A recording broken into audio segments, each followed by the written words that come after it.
Hi everyone, a quick comment before the episode starts. To keep making these episodes, we need your support. Give us your subscriptions, your likes, your comments. You're tired, you're poor, your huddled masses yearning to breathe free. Nabila? No? No, it's not that serious. Wherever you're listening, please subscribe, like, leave a review. Leave a comment, turn on that notification bell. And definitely share. But we do want the huddled masses yearning to breathe free. Thank you and enjoy today's episode.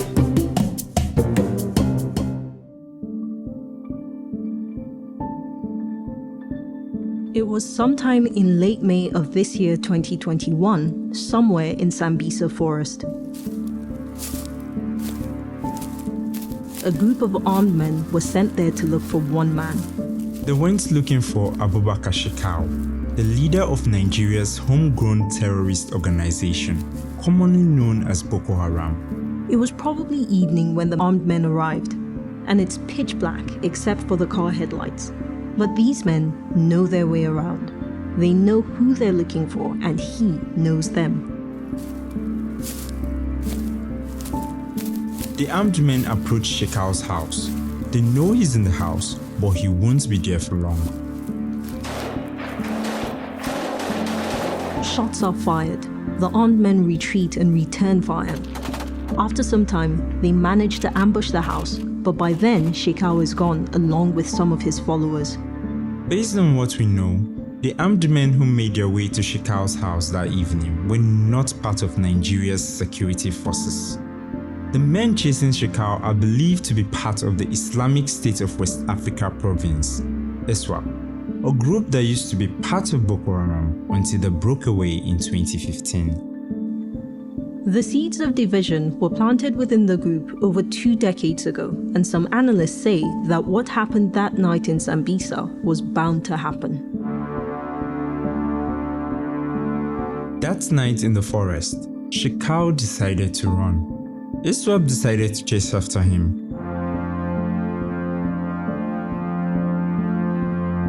About 5 days later, they found him.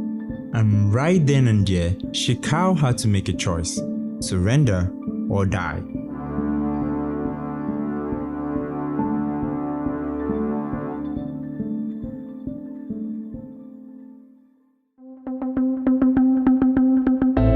From Triple E Media, I'm Rahmat Muhammad, and this is The Backstory.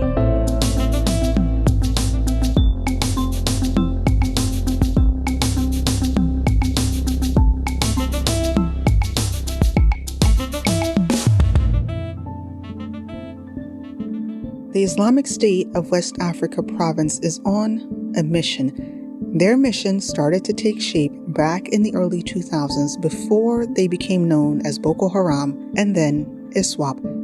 And it's important to understand that since the early 2000s, the mission has stayed the same, even though we've seen changes in their organizational structure and tactics. The mission is to propagate the Prophet Muhammad's teachings and jihad. Jihad has different meanings. Like linguistically, it means to struggle.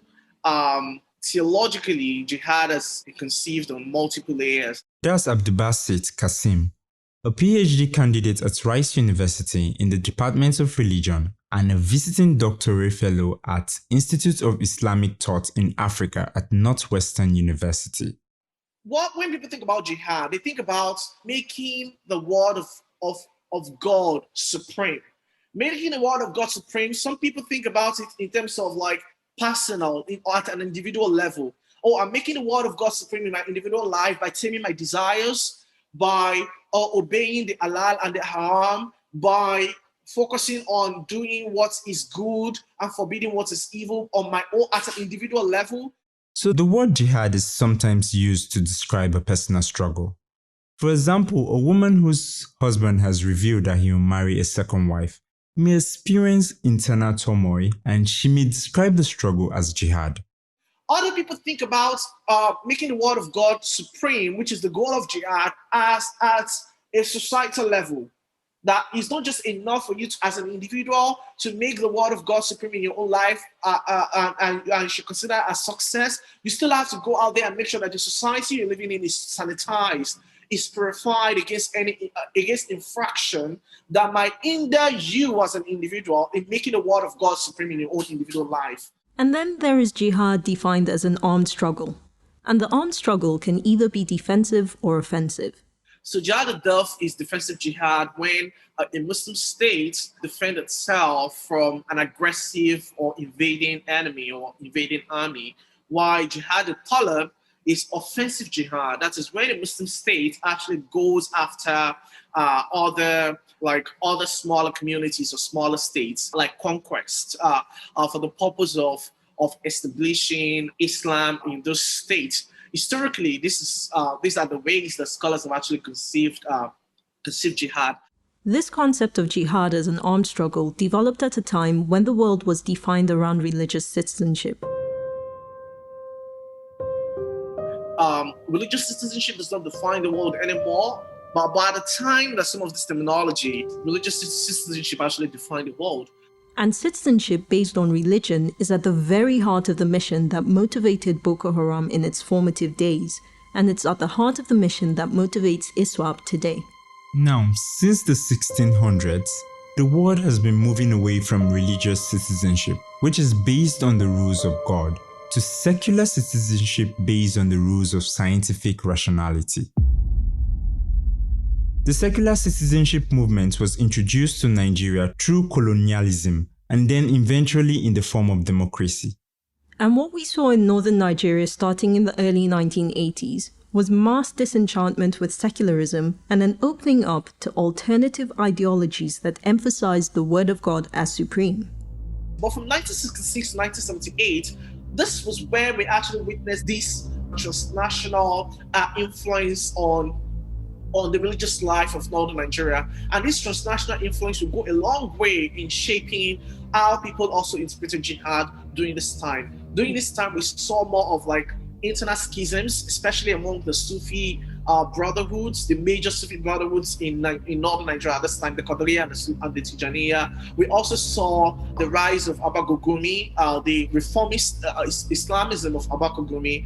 We also saw the rise of political Islam, especially the Muslim students society, around people like Zezaki, Mala Abakar Mujahid, and so many other young intellectuals from northern Nigeria who were now having access to reading the works of Sayyid Abu Ala Maududi, of Hassan al-Banna, of Sayyid Qutb.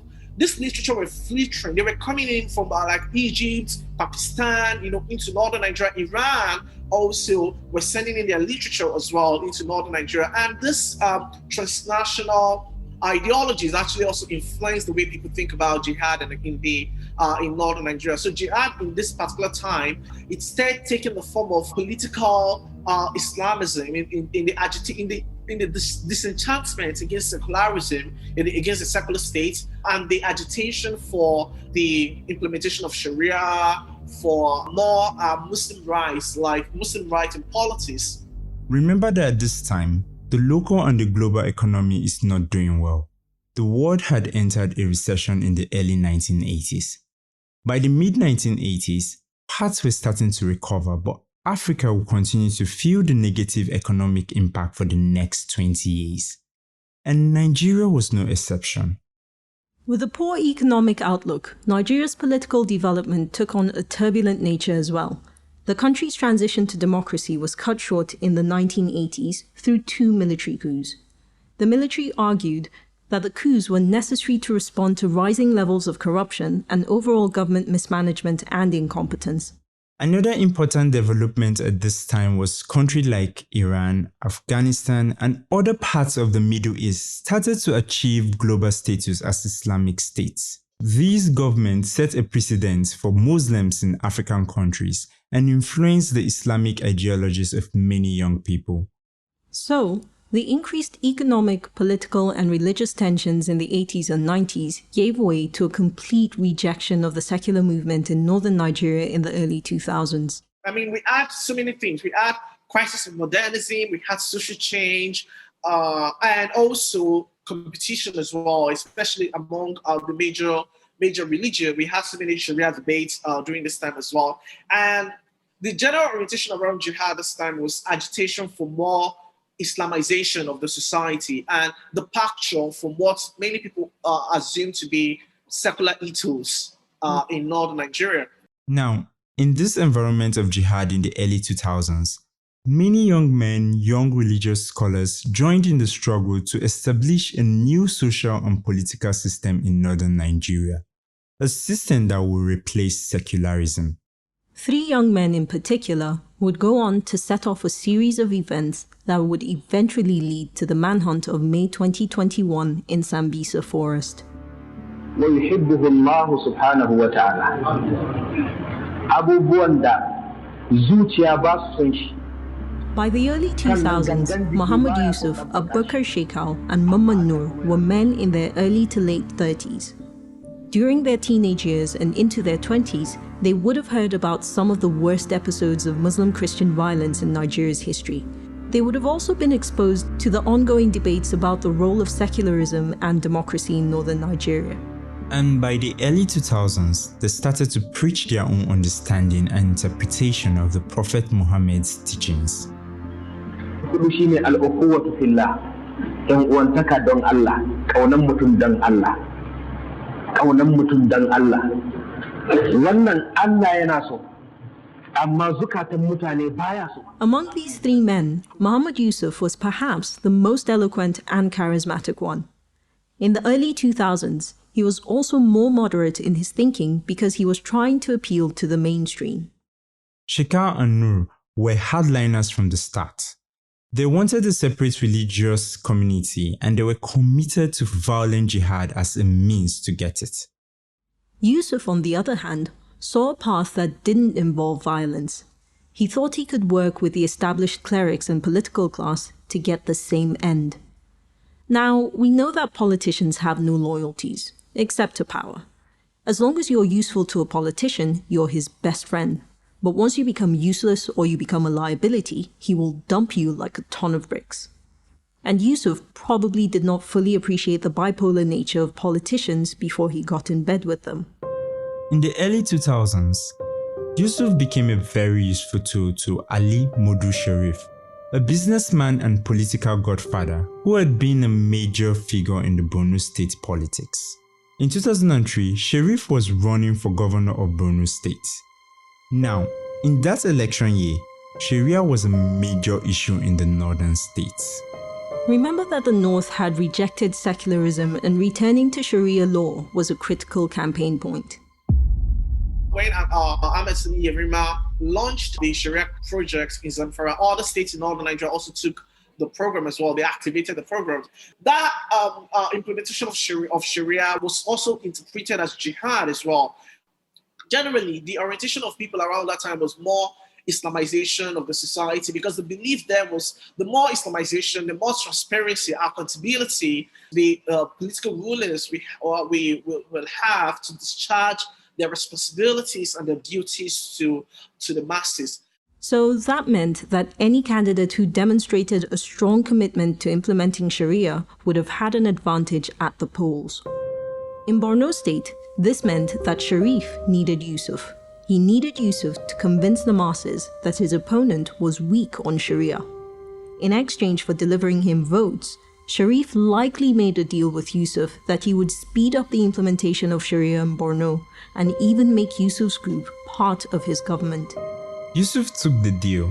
He delivered the votes and Sharif fulfilled his promise to appoint a member of Yusuf's group to his government.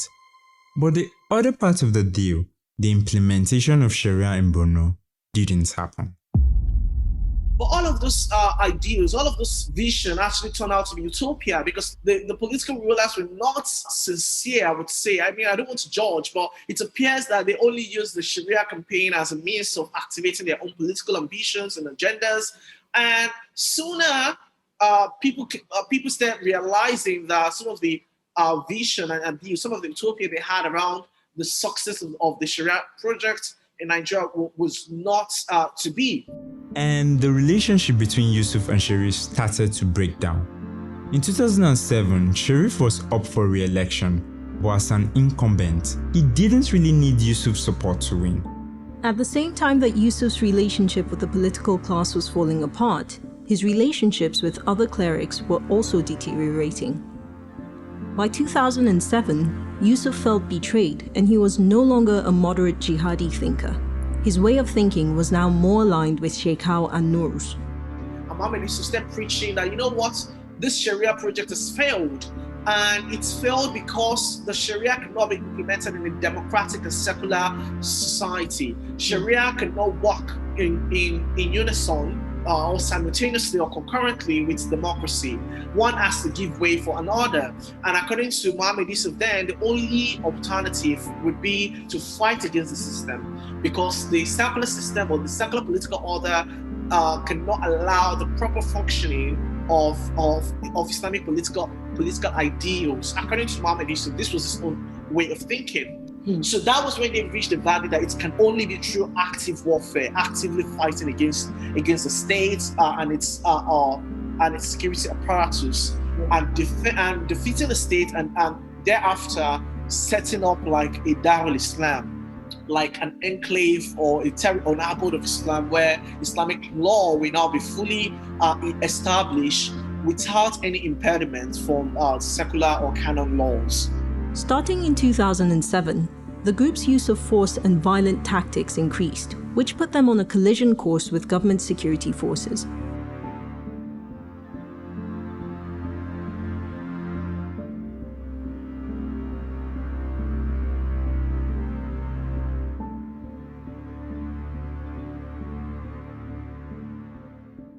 It's 2007, and Yusuf and his group have decided that there is no way Islam can exist in the context of a secular state. So, they set in motion a series of plans to create an Islamic state. And for that, they needed territory. And to get territory, they would need to seize land by force from the Nigerian state.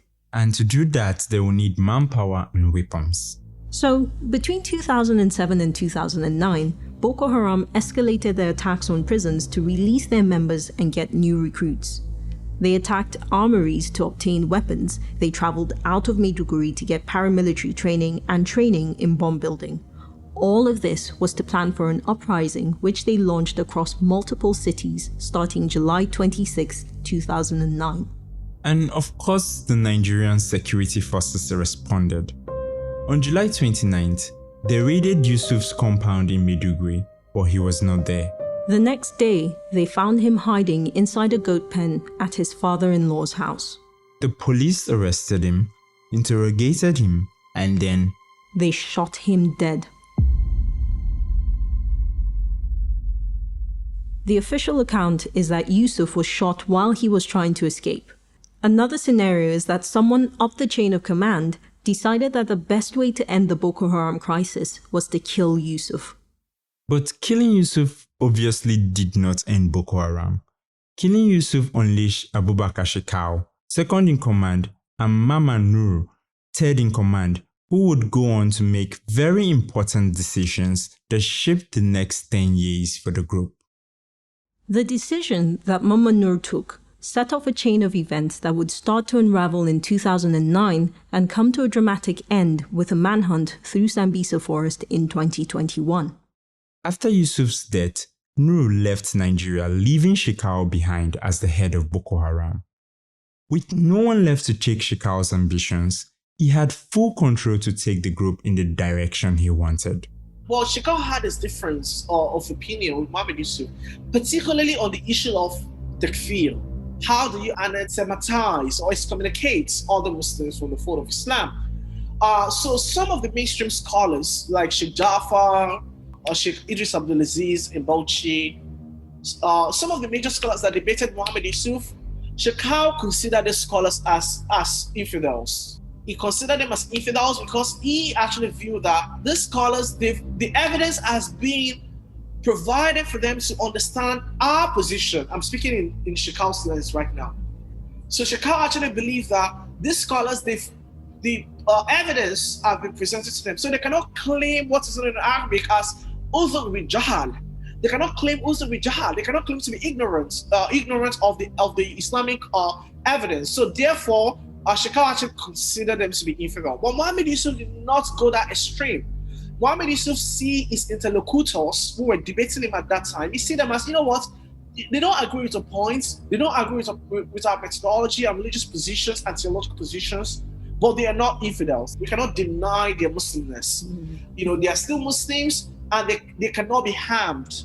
But Shekau did not buy Yusuf's interpretation on how to treat Muslims who disagreed with them. So, after 2009, under the reign of Shekau, anyone, including other Muslims who disagreed or would not bow to his interpretation of Islam, was declared an infidel and could be killed. With this hardline position, Boko Haram went after everyone, and Shekau even prioritized killing Muslims. Shekau was someone who, you could tell from his lecture, he was a hardliner in his religious position. He was very stern, in the religious positions he often adopts. Muhammad Yusuf was a little bit balanced. It was like, Muhammad Yusuf is someone that could be pacified into adopting a less stringent religious position. But Abubakar Shekau was someone it was much difficult to convince him, because even from his appearance, from the way he delivered his lecture, it was really, really like stern and often appear intransigent, in changing his religious position. And the implication of that is, once Shekau declares you as non-Muslim, he will consider killing you or shedding your blood is a greater priority than someone who was never a Muslim.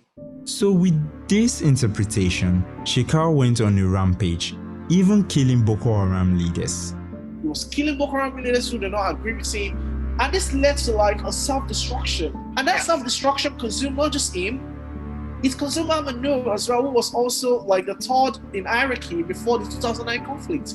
It consumed Muhammad Nur. It consumed so many leaders within Boko Haram. Shekau's behavior got to the point where Muhammad Nur and other Boko Haram leaders had to seek outside help to manage Shekau. And some of the Boko Haram leaders, they had to look for a superior that Shekau could bow to.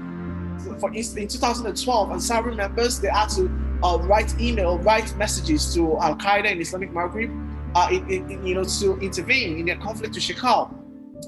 Musa Bunari in 2016, Muhammad Nur, they also did the same thing. They had to, submit their objection to Islamic State in Iraq and Syria in order to discipline Shekau. So they say, be careful what you ask for, because you just might get it. When Muhammad Nur asked the Islamic State to intervene, they did, and that intervention opened a new chapter in Boko Haram's story. But what Muhammad Nur probably didn't realize at the time was that their intervention would eventually cost him his own life. We have reached the end of the first part of this episode. Join us next week for part 2. Boko Haram and Shekau pledge allegiance to the Islamic State, but the allegiance is short-lived. The insurgency splits into 2 factions, but only one will survive. We relied on several sources for this episode, including the Crisis Group, the Council on Foreign Relations, HumAngle, and Alexander Thurston's book titled Boko Haram, The History of an African Jihadist Movement. You'll find links to these sources in our episode description.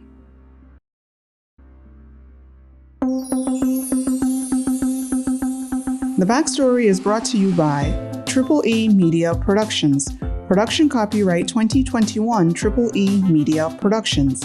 If you enjoyed this episode of The Backstory and want to hear more, subscribe to our 234 Audio YouTube channel.